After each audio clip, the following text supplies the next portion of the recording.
Hi friends, இன்றைக்கி நாம் யூஸ்ஃபுல்லாக இருக்கக்கூடிய நிறைய டிப்ஸ் பார்க்கலாம். சில வேலைகளை நம்ம கிச்சனில் ரொம்ப கஷ்டப்பட்டு செய்வோம். அந்த மாதிரி கஷ்டப்பட்டு செய்கிற வேலைகளை ரொம்ப எளிமையாக எப்படி முடிக்கிறது, அது மட்டும் இல்லாமல் கூடவே சேர்த்து நம்ம வீட்டுக்கும் கிச்சனுக்கும் டெய்லி லைஃப்பில் நமக்கு தேவைப்படுற நிறைய முக்கியமான டிப்ஸும் பார்க்கலாம்.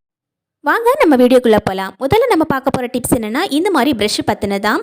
இதுக்காக நம்ம இந்த மாதிரி ஒரு மூடி எடுத்துக்கலாம். பாருங்கள், இந்த மூடி வந்துட்டு இந்த ப்ரெஷ்ஷோட அளவுக்கு இந்த மாதிரி இருக்கணும். இந்த சைஸில் நாம் ஒரு ஓட்டை போட்டுக்கலாம்.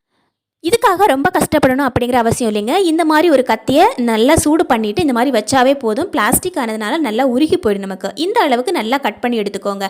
இப்போ நாம் வச்சுருக்கிற ப்ரெஷ் இருக்கு இல்லைங்களா, அந்த ப்ரெஷ் வந்து உள்ளேருந்து வெளியே இந்த மாதிரி எடுத்துக்கோங்க. அப்போ தான் நமக்கு யூஸ் பண்ணுறதுக்கு ரொம்ப வசதியாக இருக்கும். இப்போ நாம் டெய்லி இந்த ப்ரெஷ் எதுக்காக யூஸ் பண்ணுவோம்?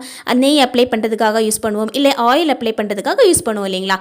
இந்த மாதிரி பாட்டில் இதை வந்து வச்சு மூடி வச்சோம் அப்படின்னா ரொம்ப வசதியாக இருக்கும். ஒவ்வொரு டைமும் நம்ம ப்ரெஷ் எடுத்து வாஷ் பண்ணணும் அப்படிங்கிற அவசியமும் இருக்காது.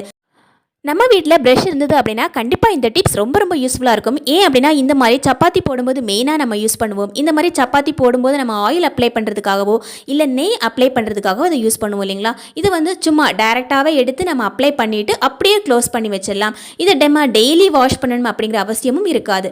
ஒவ்வொரு டைமும் நம்ம ப்ரெஷ் வாஷ் பண்ணுறதுக்கு ரொம்ப கஷ்டப்படுவோம். ஏன் அப்படின்னா, அதில் வந்து கொஞ்சம் பிசுபிசுப்பு தன்மை இருக்கிறதால டெய்லி நம்ம எடுத்துகிட்டு மறுபடியும் கழுவிட்டு வைக்கிறது கொஞ்சம் கஷ்டமான விஷயம். அதனால் நம்ம எப்போவுமே இந்த மாதிரி நெய் பாட்டிலில் அதோட மூடியில் இந்த மாதிரி ஓட்டை போட்டுட்டு நம்ம இந்த மாதிரி வச்சுருந்தோம் அப்படின்னா எப்போவுமே யூஸ் பண்ணுறதுக்கு ரொம்ப ரொம்ப வசதியாக இருக்கும். உங்கள் வீட்டில் இந்த மாதிரி இருந்ததுன்னா கண்டிப்பாக ட்ரை பண்ணி பாருங்கள். ரொம்ப ரொம்ப யூஸ்ஃபுல்லாக இருக்கும். அடுத்ததாக பார்த்தீங்கன்னா, ரொம்ப ரொம்ப முக்கியமான ஒரு டிப்ஸ், அதாவது இந்த மாதிரி கத்திரி வந்து நம்ம வீட்டில் இருந்ததுன்னா இது வந்து கட்டே ஆகாது.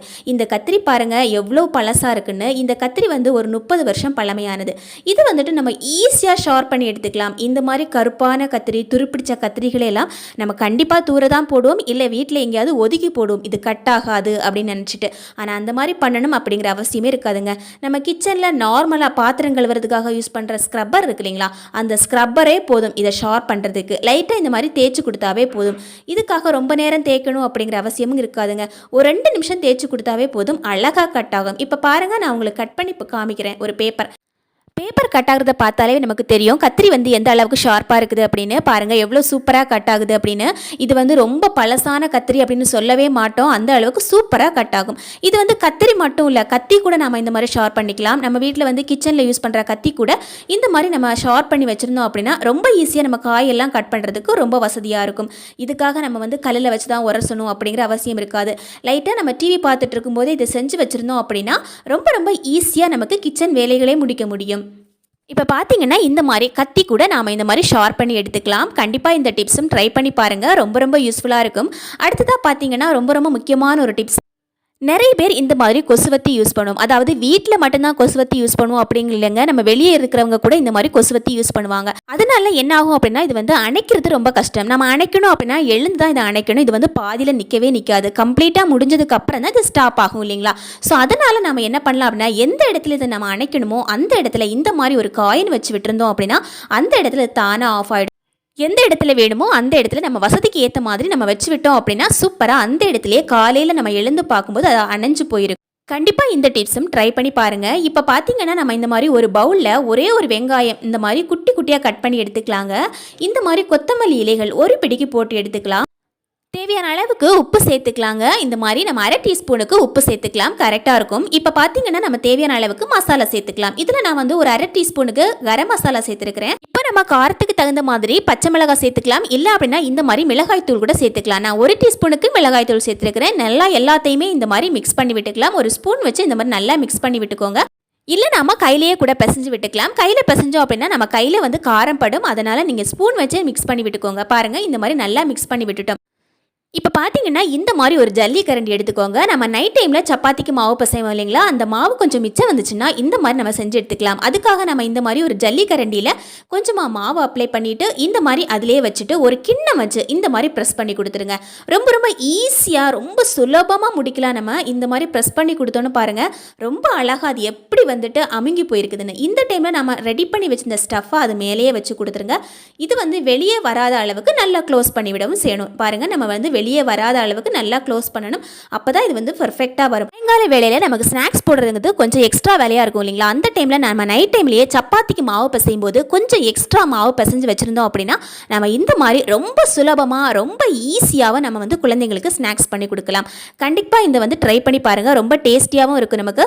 இதுக்கு பதிலாக நீங்கள் மைதா மாவு கூட யூஸ் பண்ணிக்கலாம். நான் வந்து இன்றைக்கி கோதுமை மாவு தான் யூஸ் பண்ணியிருக்கேன். நான் வந்து நைட்டில் சப்பாத்திக்கு மாவு பிசையும் போது கொஞ்சம் ஒரு பிடிக்கு மாவு எக்ஸ்ட்ரா போட்டு பிசைஞ்சு வச்சுட்டு மறுநாள் வந்து குழந்தைங்களுக்கு ஸ்நாக்ஸ் பண்ணும்போது அதையே எடுத்து யூஸ் பண்ணேன். ரொம்ப ஈஸியாக இருக்கும். நம்ம இந்த மாதிரி குழந்தைங்களை வச்சுட்டு வேலை செய்யும்போது நம்ம இந்த மாதிரி எக்ஸ்ட்ரா மாவு பிசைஞ்சு வச்சுருந்தோம் அப்படின்னா ரொம்ப ஈஸியாக நம்ம இந்த மாதிரி செஞ்சு கொடுத்துக்கலாம். கண்டிப்பாக இந்த டிப்ஸும் ட்ரை பண்ணி பாருங்கள். அடுத்ததாக பார்த்தீங்கன்னா நம்ம எல்லார் வீட்லேயுமே யூஸ் ஆகக்கூடிய ஒரு முக்கியமான டிப்ஸ் தான் பார்க்க போகிறோம். இதுக்காக நான் இந்த மாதிரி ஒரு பாட்டில் எடுத்துக்கிறேன். இந்த பாட்டிலோட டாப் அண்ட் பாட்டை தான் நம்ம இந்த மாதிரி கட் பண்ணி எடுத்துட்டேன். பாருங்கள், நான் வந்து இதோட டாப்பை வந்து இந்த மாதிரி கட் பண்ணி எடுத்துட்டேன். அதே மாதிரி பாட்டிலோட பாட்டமையும் நம்ம கட் பண்ணி எடுத்துட்டோம். பாட்டமையும் கட் பண்ணி எடுத்துட்டோம் அப்படின்னா நமக்கு மிடில் பகுதி இந்த மாதிரி கிடைக்கும் இல்லைங்களா? இந்த மிடில் பகுதியை நம்ம குறுக்கு வாக்கில் ஒரு கட்டு கொடுத்துட்டோம் அப்படின்னா இந்த மாதிரி ஃப்ளாட்டாக கிடைக்கும் நமக்கு. இந்த ஃப்ளாட் பகுதியை நம்ம இந்த மாதிரி மடித்து எடுத்துக்கலாம். பாருங்கள், இந்த மாதிரி 1 by 1 நம்ம இந்த மாதிரி மடிக்கணும். ஸ்டெப் பை ஸ்டெப்பாக இந்த மாதிரி மடித்து எடுத்துட்டு நம்ம இந்த மாதிரி அமுக்கி கொடுக்கணும். அதே மாதிரி திரும்ப நம்ம எடுத்து மறுபடியும் இந்த மாதிரி நம்ம மடித்து கொடுத்துக்கலாம். இந்த மாதிரி மடித்து கொடுத்துட்டு மறுபடியும் நம்ம அமுக்கி விட்டோம் அப்படின்னா அது வந்து நிமிரமே நிமிராது. நமக்கு அப்படியே நமக்கு க்ளோஸ்டாகவே இருக்குது. நமக்கு நாம் நிமித்தினா கூட அது நிமிராது. அந்த அளவுக்கு நமக்கு ஸ்ட்ராங்காக இருக்கும். இது வந்து நம்ம எப்படி யூஸ் பண்ணுறது அப்படின்னு பார்க்கலாம். நம்ம எல்லார் வீட்லேயுமே வந்து கர்டன் இருக்கும் இல்லைங்களா? இந்த மாதிரி கர்டனை வந்து ஒதுக்கி வைக்கிறது ரொம்பவே கஷ்டமான விஷயம். நம்ம இப்போ நம்ம மடித்து வச்சுருந்தோம் இல்லைங்களா பாட்டில், அந்த பாட்டிலை வந்து இந்த மாதிரி க்ளோஸ் பண்ணுறதுக்காக யூஸ் பண்ணிக்கலாம். பாருங்கள், இது வந்து அதுவாகவே ஓப்பனே ஆகாது. நாம் ஓப்பன் பண்ணால் மட்டும்தான் இது ஓப்பன் ஆகும். ஜஸ்ட் 1 டைம் நாம் இந்த மாதிரி மடிச்சுட்டு நாம் இந்த மாதிரி கர்டனில் போட்டு விட்டோம் அப்படின்னா ரொம்ப ஈஸியாக நம்ம கர்டனை மேனேஜ் பண்ணுறதுக்கு ரொம்ப வசதியாக இருக்கும். தேவைப்படுற டைமில் நம்ம இதை எடுத்து வச்சுக்கலாம். அதே சமயத்தில் இதை வந்து ஈஸியாக நம்ம ரிமூவ் பண்ணிடவும் செய்யலாம். பாருங்கள், நம்ம இந்த மாதிரி கையில் எடுத்தாவே இது வந்துடும். அதே சமயத்தில் நம்ம வந்து கையை எடுத்துட்டோம் அப்படின்னா தானாகவே இது க்ளோஸ் ஆகிடுது. பாருங்கள், ரொம்ப யூஸ்ஃபுல்லாக இருக்கும். இந்த டிப்ஸும் ட்ரை பண்ணி பாருங்கள். பார்த்தீங்கன்னா நாம் இந்த மாதிரி குழந்தைங்களுக்கு புக் கவர் பண்ணுறதுக்காக இந்த மாதிரி ஷீட் எல்லாம் யூஸ் பண்ணுவோம் இல்லைங்களா?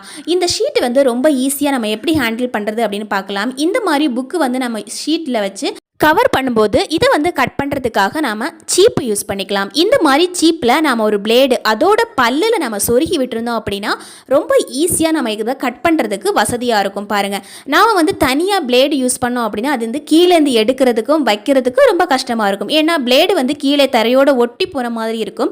இந்த மாதிரி ஒரு சீப்பில் அதோட பல்லில் வந்து சொருகி வச்சுருந்தோம் அப்படின்னா அந்த பிளேடை வந்து எடுக்கிறதுக்கும் வைக்கிறதுக்கும் ரொம்ப கஷ்டம் இல்லாமல் சிரமம் இல்லாமல் இருக்கும்.